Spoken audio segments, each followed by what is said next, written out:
हम लोग वही है जो हमेशा तुम्हारे साथ रहते हैं, हमेशा तुमसे निकलने की कोशिश करते हैं और हमेशा तुम्हें रातों को डराते हैं।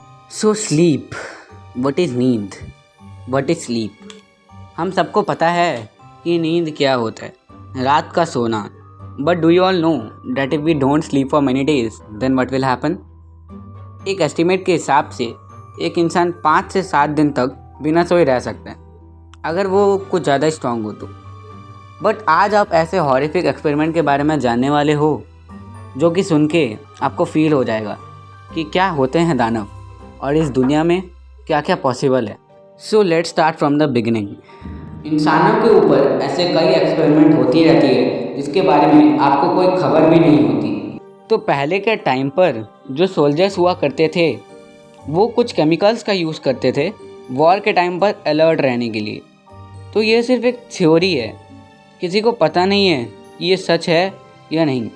तो सबका अपना अपना केमिकल था और बहुत दिन के बाद रशिया अपना खुद का एक बढ़िया केमिकल बनाने का सोचा जिसे यूज़ कर कोई भी इंसान 30 दिन तक लगातार जगा रह सके। याद रखना, इस वर्ड पे ध्यान देना, 30 डेज नॉन स्टॉप। बट जब भी कोई केमिकल बनाना होता है तो उसको जनता पर एक्सपेरिमेंट किया जाता है इम्प्लीमेंट करने के पहले। तो ये जो टेस्ट सब्जेक्ट हैं जिनको लोगों पे इम्प्लीमेंट किया जाना है उन्हें फाइंड करना कोई मुश्किल बात नहीं है, क्योंकि जो लोग जेल में हैं, प्रिजन में हैं, वो लोग इजीली अवेलेबल हैं ऐसे ख़तरनाक कामों के लिए। तो रशियन सोल्जर्स ने इस एक्सपेरिमेंट के लिए 5 लोगों को चुना और उन 5 को कहा गया कि अगर तुम इस केमिकल के एक्सपेरिमेंट में भाग लो और अगर 30 दिन तक हेल्दी जगह रहो, एकदम नॉर्मल निकलो बाहर, तो हम लोग तुम लोगों को इमीडिएट फ्रीडम दे देंगे। बट ऑफ कोर्स ये एक झूठ था, ये उन पर सिर्फ टेस्ट करने के लिए कहा गया था। तो फिर एक लैब सेट किया गया, उसमें उन 5 को डाल दिया गया और एक्सपेरिमेंट को स्टार्ट कर दिया गया। फर्स्ट डे बीता, वो लोग बहुत खुश थे। वो सोचे उन्हें क्या करना है, सिर्फ एक गैस के इफेक्ट के चलते 30 दिन तक जगे रहना है। ये केमिकल तो हमें हेल्प करेगा ही। तो फर्स्ट डे उस गैस को छोड़ा जाता है उस रूम में और वो लोग पूरी तरीके से हेल्दी रहते हैं, वो लोग पूरा अलर्ट रहते हैं। थर्ड डे अभी भी ये लोग ओके हैं और ये 3 दिन के रिज़ल्ट को देख वो जो रिसर्चर्स थे इसको देखकर बहुत खुश थे और ये सोचने लगे कि दूसरे देशों के केमिकल्स तो उन सोल्जर्स को सिर्फ 2 से 3 दिन तक ही जगह रहने में हेल्प करता है, बट अब हमारा अपना केमिकल आ चुका है जो हमें 30 दिन तक जगह रहने में हेल्प करेगा होपफुली। बट डे 4 से कुछ हॉरिफिक डार्क थिंग्स होना शुरू हो जाती है। वो 5 कुछ हॉरिफिक डार्क थिंग्स के बारे में बात करने लगते हैं, लाइफ के वॉर के कुछ हॉरिफिक मूवमेंट्स, लाइफ के ट्रॉमास, ये सब चीज़ उनके माइंड के सरफेस में आने लगती है।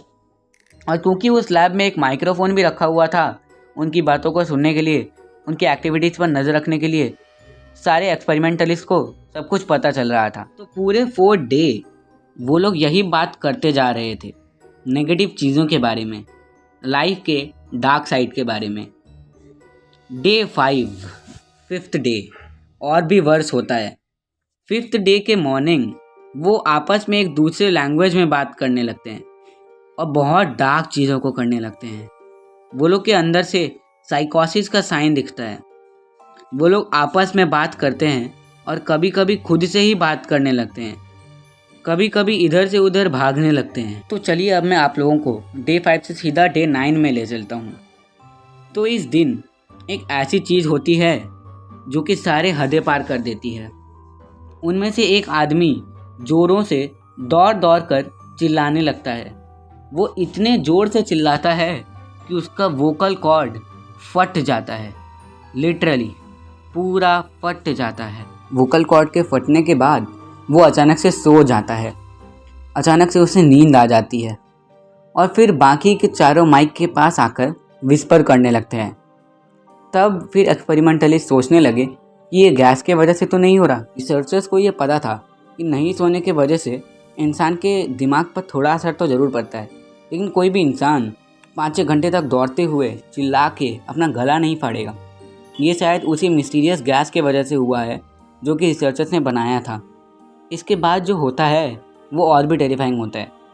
इसके बाद डे 10 को रूम का सारा गतिविधि बंद हो जाता है, पूरा साइलेंस, और किसी को नहीं पता होता कि वो आखिर ज़िंदा भी हैं कि नहीं।